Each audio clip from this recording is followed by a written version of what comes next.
Salut toi, je te retrouve dans une nouvelle vidéo, toujours dans la cuisine de la coloc.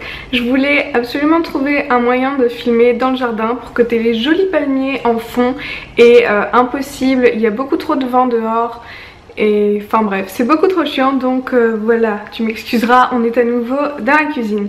Il y a quelques temps sur Snapchat, sur Instagram, je t'ai proposé de me poser quelques questions pour refaire une FAQ. Ça fait assez longtemps que j'en ai pas fait. Ça pouvait être des questions relatives au voyage en Australie ou des questions qui n'avaient absolument rien à voir. Et c'est à ces questions-là que je vais répondre aujourd'hui.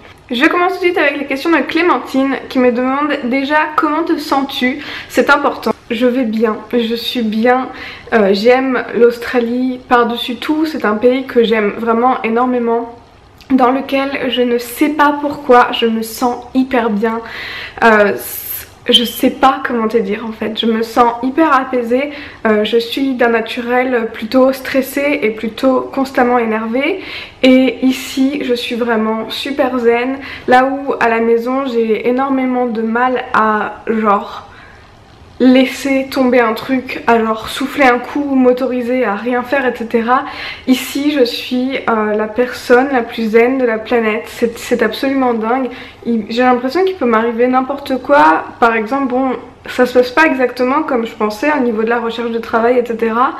Et en France j'aurais déjà été hyper déprimée par rapport à ça, et ici je sais pas, je suis bien. Il doit y avoir un truc dans l'air qui fait que ici je suis bien, mais ouais, je me sens super bien. Comment vis-tu l'éloignement avec tes proches et comment a été perçu ton départ par tes proches?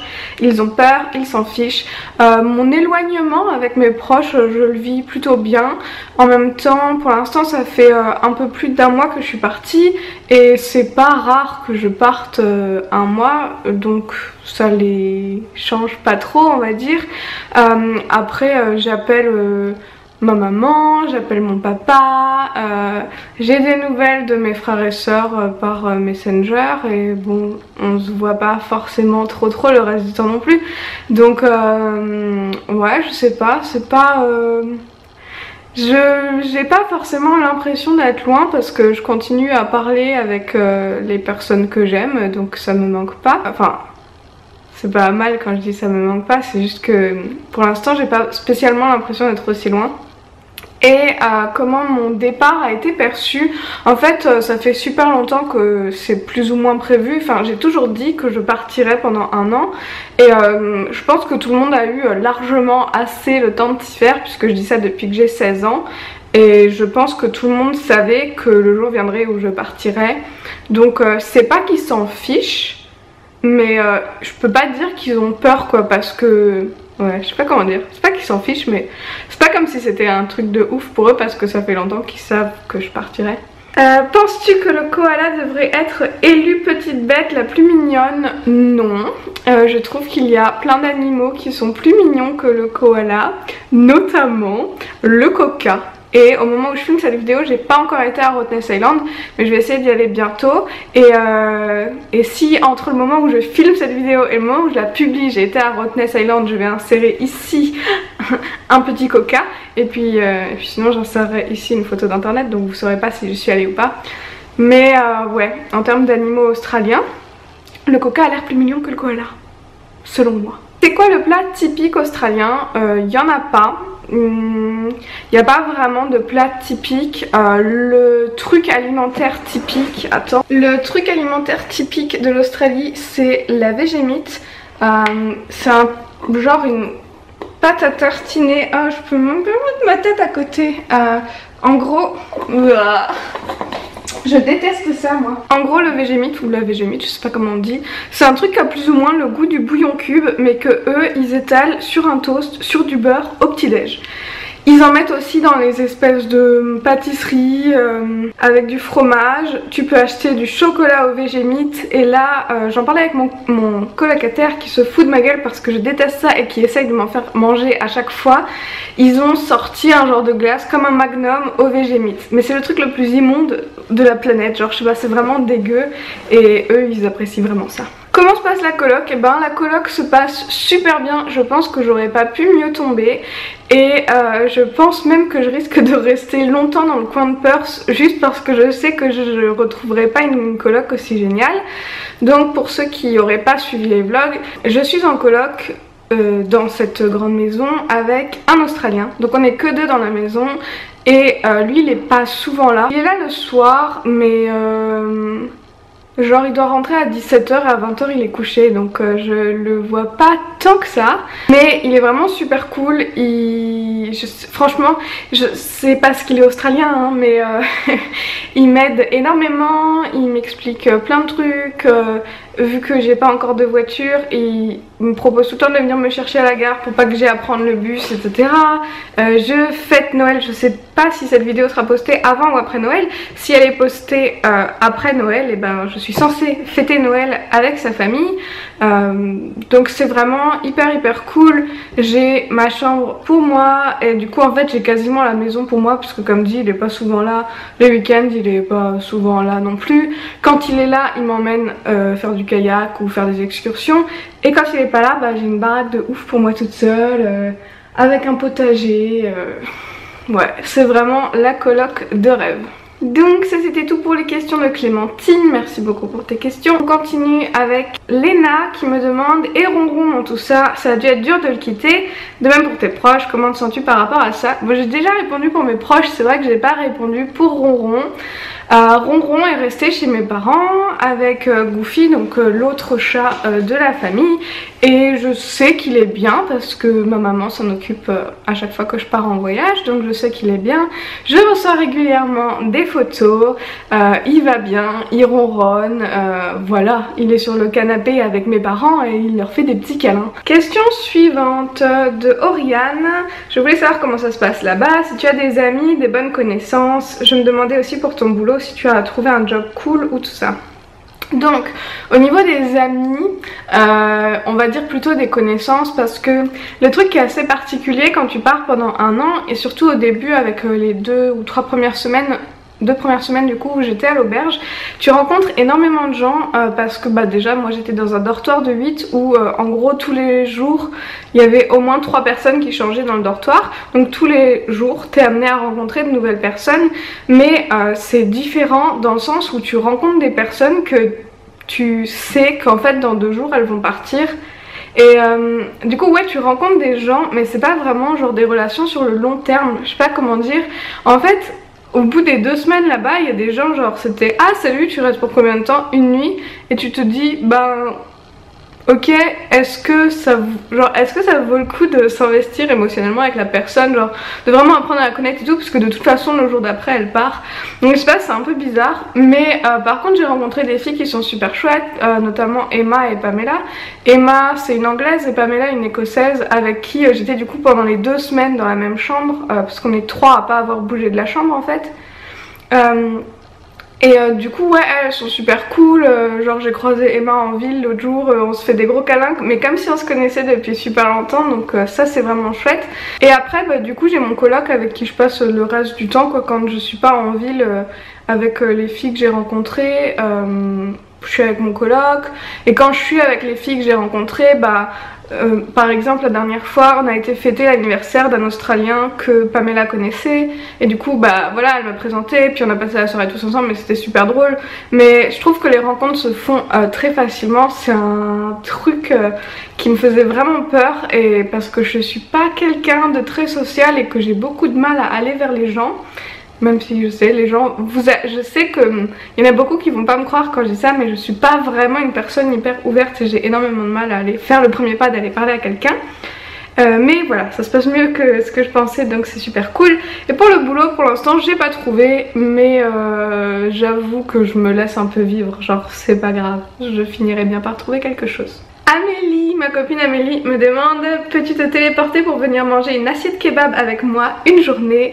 Une assiette kebab non, parce que j'ai des kebabs ici. En revanche je me téléporterai bien pour manger un CBO avec toi Amélie, parce que je sais que le CBO est de retour dans les McDonald's en France et qu'il n'est pas de retour dans les McDonald's en Australie, et que je voudrais bien faire un scandale parce que le CBO est de loin le meilleur sandwich de l'univers. Voilà. Ensuite, Stécio me demande comment as-tu fait pour rencontrer des gens en Australie? Tu t'es pas sentie un peu seule au début et maintenant? Ça rejoint un peu la question de tout à l'heure, donc effectivement c'est assez facile pour rencontrer des gens. Est-ce que je me suis sentie seule au début? Oui, au moment où je suis sortie de l'aéroport. Genre au moment où je suis sortie de l'avion et qu'il a fallu aller à l'auberge et genre arriver à l'auberge et parler aux gens. Franchement j'ai trouvé ça vraiment difficile. Mais après je sais que c'est moi quoi. Mais je me suis vraiment dit waouh, qu'est-ce que je fais là et est-ce que c'était la bonne décision? Voilà, ça a duré genre 1 heure peut-être cette appréhension. Mais voilà, après maintenant je pense que c'est assez différent pour chacun. Par exemple, j'ai aucun problème à prendre le train toute seule pour aller visiter par exemple Fremantle. J'ai été visiter toute seule et j'ai aucun problème avec le fait de passer la journée toute seule. Donc je pense que ça dépend un peu de chacun. Moi, ouais, la solitude en soi, ça me fait pas forcément super peur. Tant que c'est pas genre pendant 3 mois d'affilée quoi. Mais j'ai aucun problème à être seule avec moi-même donc voilà. Lady Exxon me demande, petit message pour ta FAQ, comment as-tu rencontré les Français avec qui tu es partie chercher du travail? Il y a un groupe Facebook, une association pour les gens qui partent comme toi. Alors oui, il y a des groupes Facebook, il y en a même plein, surtout pour l'Australie, il y a énormément de groupes de backpackers. Que ce soit des groupes de Français ou de backpackers en général, il y en a vraiment plein. D'ailleurs les 3 filles avec qui j'étais au Pinnacles et voir le parc national de Yanchep, pourquoi le soleil arrête pas de partir? C'est des nanas que j'ai rencontrées via un groupe. Il y en a une des 3 qui avait proposé de faire une sortie. J'ai dit bah ouais, moi j'aimerais bien venir avec et du coup ça s'est fait comme ça. Et les Français avec qui j'ai cherché du travail c'est un peu différent. En fait Damien, donc un des 3 Français, j'avais matché avec lui sur Tinder en genre mars, mai plutôt. Et du coup c'était très particulier parce que quand on a commencé à se parler, genre dans les premiers messages, c'était ah voilà et toi bon, tu fais quoi dans ta vie? Et moi j'avais dit bah moi en ce moment je travaille dans une imprimerie pour économiser de l'argent pour partir en Australie. Et lui me disait ah sérieux, bah moi aussi je pars en Australie. Et du coup on s'était dit c'est trop cool, faut absolument qu'on se rencontre pour en fait planifier un peu notre truc ensemble parce que bah, c'est marrant de tomber sur quelqu'un qui a le même projet. Et en fait lui il partait parce que ça fait un moment qu'il voyage et du coup on sait pas, enfin on n'a pas réussi à se voir avant qu'il parte parce qu'il est parti en Inde, ensuite en Thaïlande, ensuite au Vietnam, ensuite en Australie. Et donc on s'est jamais vu en fait en France avant qu'il parte et on s'est retrouvés en Australie. Donc voilà, je le connais via Tinder et du coup lui était avec 2 potes à lui et puis du coup on s'est dit ah allez on va faire tous un truc ensemble, donc c'était assez marrant quoi comme rencontre. Ma copine Marion me demande les Australiens sont beaux? Les Australiens sont beaux, bah, c'est partout pareil, ça dépend desquels. Il y a des Australiens qui sont beaux et il y a des Australiens qui sont pas beaux. Et je sais pourquoi tu poses cette question, donc je ne m'épancherai pas sur le sujet. Gwen Sineke me demande si tu venais à trouver l'amour en Australie, penses-tu que tu prolongerais ton séjour? Alors oui, je cherche pas l'amour, mais si je venais à trouver l'amour, oui, si je venais à rencontrer l'homme de ma vie, je pourrais envisager de prolonger ce séjour. Mais ce qu'il faut savoir, c'est en fait que mon visa dure 1 an. J'ai une possibilité pour le renouveler une 2e année en travaillant 88 jours dans des fermes agréées. Mais c'est la seule manière de refaire une année en fait. Et du coup si je rencontre l'amour et que nous nous épousons, je sais même pas si c'est possible du coup d'obtenir un visa comme ça. Mais oui, même que ce soit amour ou pas amour, mes plans peuvent être amenés à changer, on va dire ça comme ça. Et qui sait, je ferai peut-être une 2e année. Pour l'instant on va déjà faire la première et puis on va voir comment ça se passe. Je pense que c'est une bonne idée. Le blog d'Angèle me demande est-ce qu'il y a beaucoup d'animaux dangereux? Oui et non. Tout le monde sait que l'Australie est le pays avec le plus d'animaux potentiellement dangereux / qui peuvent vous tuer au monde. Après, il y a énormément de serpents venimeux, d'araignées, ce genre de trucs.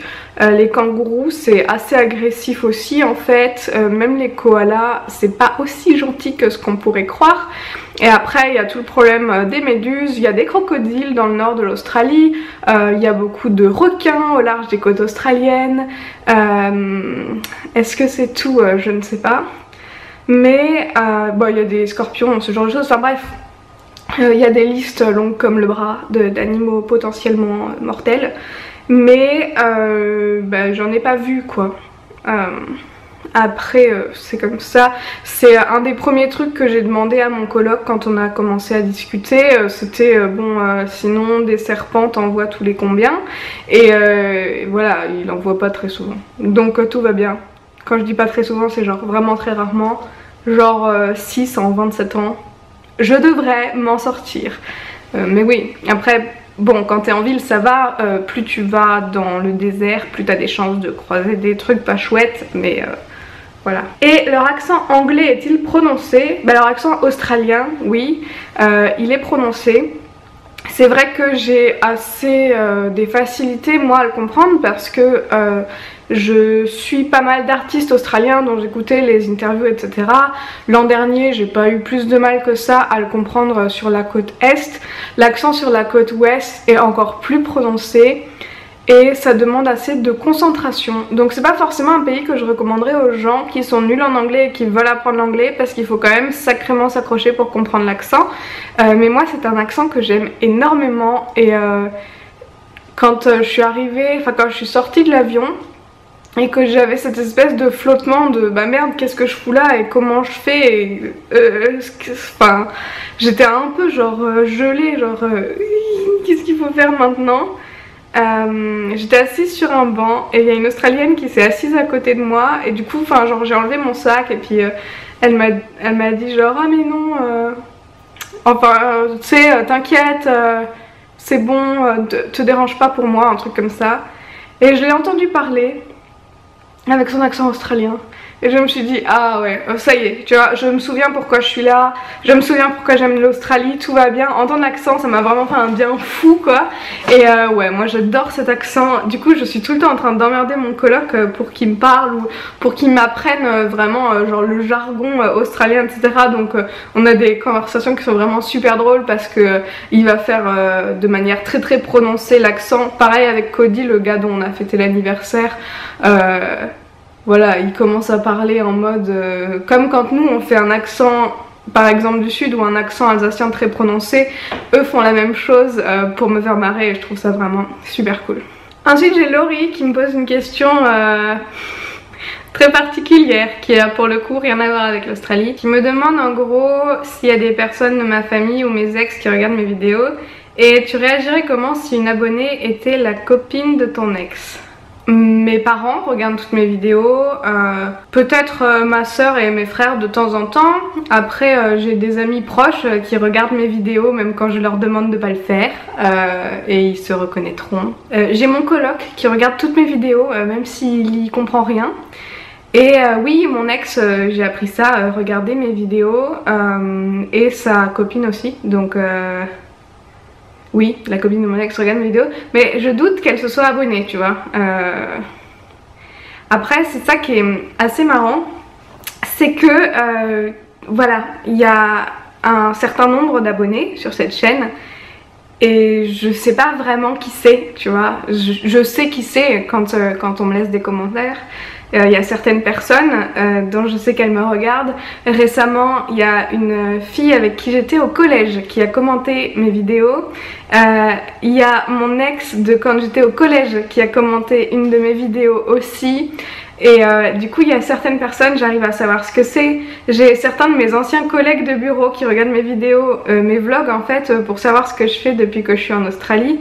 Et du coup mes anciens supérieurs aussi. Et c'est vrai que c'est super bizarre parce que quand je poste les vidéos je pense pas forcément à qui va les regarder.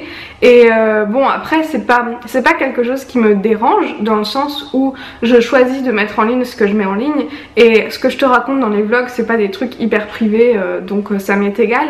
Mais voilà, c'est vrai qu'il y a certaines personnes où je me dis c'est fou, tu vois, il y a peut-être des gens à qui je ne parle plus, qui regardent mes vidéos et qui du coup continuent à être au courant de genre la majeure partie de ce qui se passe dans ma vie, alors que moi ça fait peut-être des années que j'ai pas pensé à eux, tu vois. Genre des gens qui vont me retrouver sur Facebook en se disant oh waouh, j'étais en cours avec elle. Il y a des gens avec qui j'étais en BTS qui regardent mes vidéos alors que genre on n'est pas resté en contact forcément quoi.